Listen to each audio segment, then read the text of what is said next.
2. The future of the Intercontinental Ballistic Missile Force. Sec. 1648. Notification regarding intercontinental ballistic missiles of China. A. Requirement. If the commander of the United States Strategic Command determines that the number of intercontinental ballistic missiles in the active inventory of China exceeds the number of intercontinental ballistic missiles in the active inventory of the United States, the number of nuclear warheads equipped on such missiles of China exceeds the number of nuclear warheads equipped on such missiles of the United States, or the number of intercontinental ballistic missile launches in China exceeds the number of intercontinental ballistic missile launches in the United States, the commander shall submit to the Congressional Defense Committees 1. A notification of such determination, 2. An assessment of the composition of the intercontinental ballistic missiles of China, including the types of nuclear warheads equipped on such missiles, and 3. A strategy for deterring China. B. Form.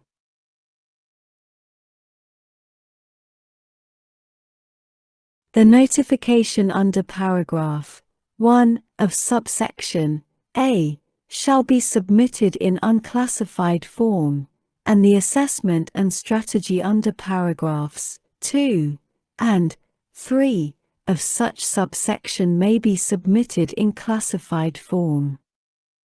C. Termination. The requirement under subsection A shall terminate on the date that is 4 years after the date of the enactment of this Act.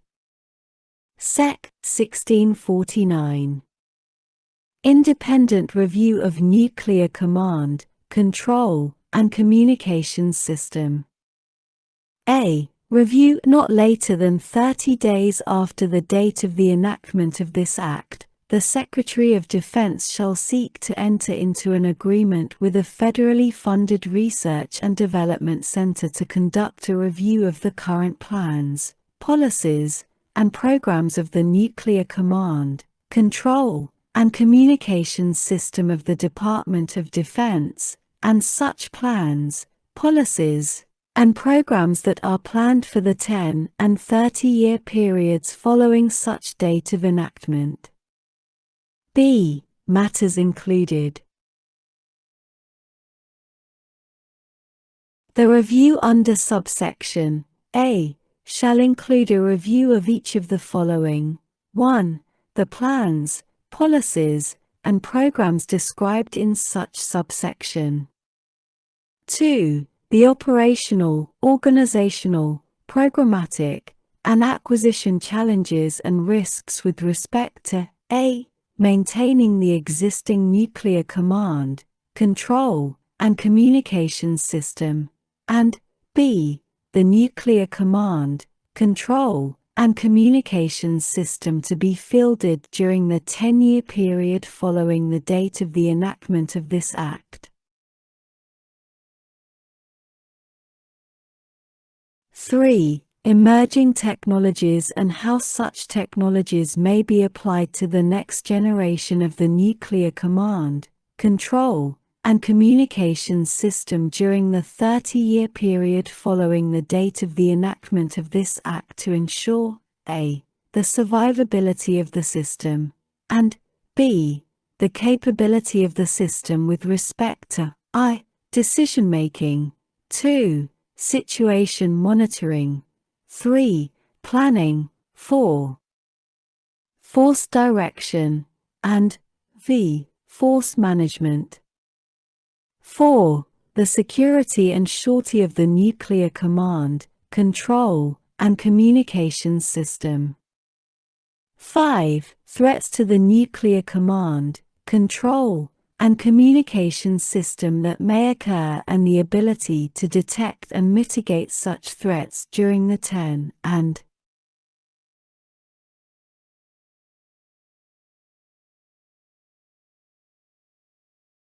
30-year periods following the date of the enactment of this Act. C. Briefing, not later than September 1, 2022. The federally funded Research and Development Center that conducts the review under subsection A shall provide the Congressional Defense Committees an interim briefing on the review under subsection A. D. Report, not later than March 1, 2023. The federally funded Research and Development Center that conducts the review under subsection A shall submit to the Secretary and the Congressional Defense Committees a report containing the review under such subsection. Sec. 1650. Review of Engineering and Manufacturing Development Contract for Ground-Based Strategic Deterrent Program. A. Review. 1. Requirement.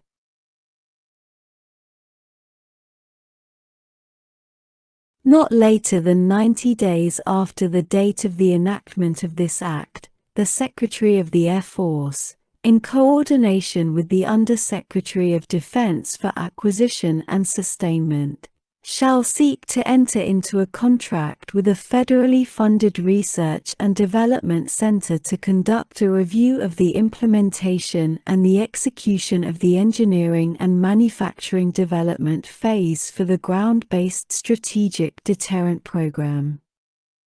2. Matters included. The review under paragraph 1 shall include the following: A. An analysis of the ability of the Air Force to implement industry best practices regarding digital engineering during the engineering and manufacturing development phase of the Ground-Based Strategic Deterrent Program.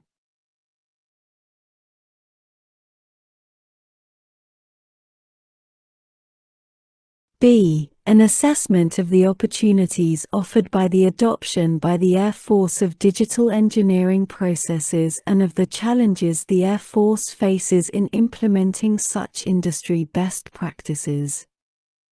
C. A review of the ability of the Air Force to leverage digital engineering during such engineering and manufacturing development phase. D. A review of any options that may be available to the Air Force during the engineering and manufacturing development phase of the Ground-Based Strategic Deterrent Program to I. Reduce cost and introduce long-term sustainment efficiencies, and 2. Stimulate competition within the operations and maintenance phase of the program.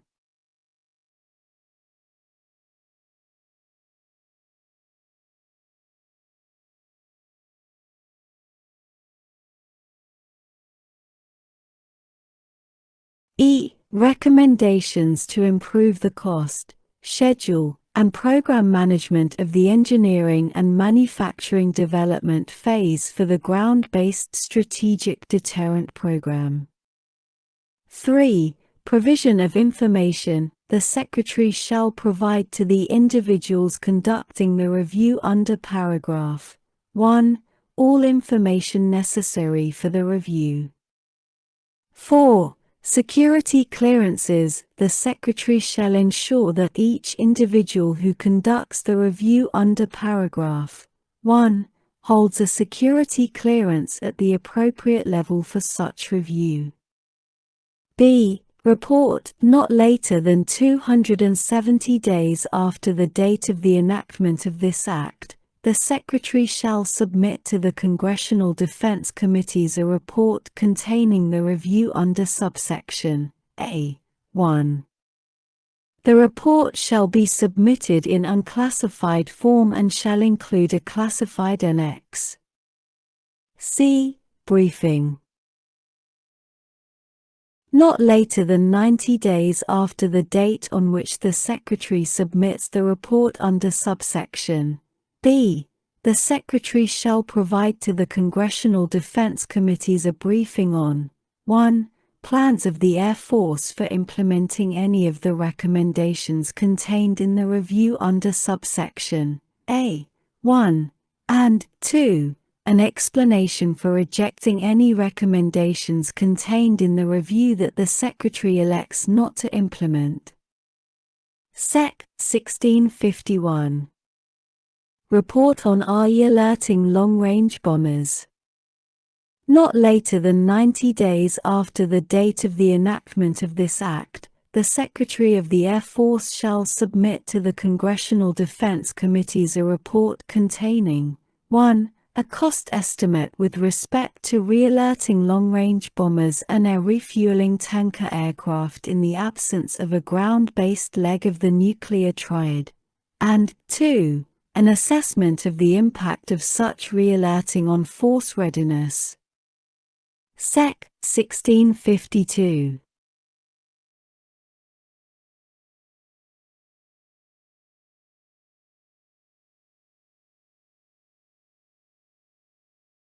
Controller General study an updated report on nuclear weapons capabilities and force structure requirements. A. Controller General study required. The Controller General of the United States shall conduct a study on the strategic nuclear weapons capabilities, force structure, employment policy, and targeting requirements of the Department of Defense. B. Matters covered. The study conducted under subsection A shall, at minimum, consist of an update to the report of the Controller General titled Strategic Weapons, Changes in the Nuclear Weapons Targeting Process since 1991 Foot, GAO 12-786R, and dated July 31, 2012, including covering any changes to 1. How the Department of Defense has assessed threats and modified its nuclear deterrence policy. 2. Targeting and employment guidance from the President, the Secretary of Defense, the Chairman of the Joint Chiefs of Staff, and the Commander of United States Strategic Command. 3. Nuclear weapons planning and targeting, including categories and types of targets. 4. Strategic nuclear forces, including the stockpile, force posture, and modernization. 5. The level of civilian oversight. 6. The relationship between targeting and requirements. And 7. Any other matters considered appropriate by the Controller General.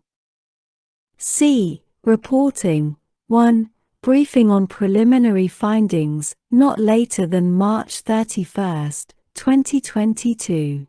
The Controller General shall provide to the Congressional Defense Committees a briefing on the preliminary findings of the study conducted under subsection A. 2. Final report. The Controller General shall submit to the Congressional Defense Committees a final report on the findings of the study conducted under subsection A, at a time agreed to by the Controller General and the Congressional Defense Committees at the briefing required by paragraph 1. 3. Form. The briefing required by paragraph 1 may be provided, and the report required by paragraph 2 may be submitted in classified form. D. Cooperation.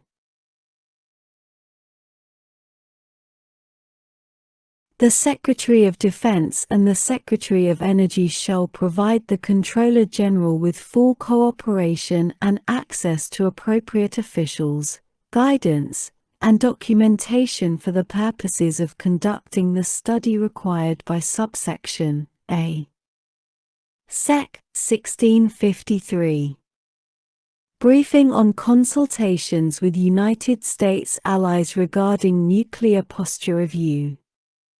A. In general, not later than the date on which the Secretary of Defense issues the first nuclear posture review after the date of the enactment of this Act, the Secretary of Defense, in coordination with the Secretary of State, shall provide to the appropriate congressional committees The majority and minority